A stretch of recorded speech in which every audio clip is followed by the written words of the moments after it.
How to see sent follow requests on Instagram.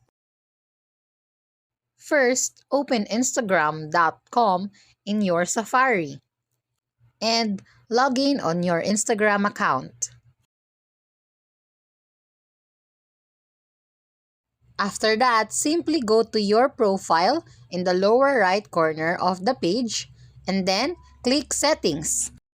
It is found in the upper left portion of the page.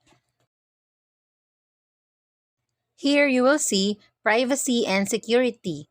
Just simply click that. You will then be redirected to this screen and just simply scroll down to find Data Download, then click Request Download. With this, you can get a copy of your information by simply putting an email and then selecting the information format.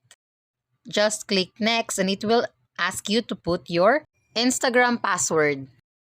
Click Request Download and then it will show you a page for confirmation that your request for download is complete. After that, just simply wait for a few days until they give you or send you an email for your information. And that's it. Thanks for watching. Don't forget to like and subscribe.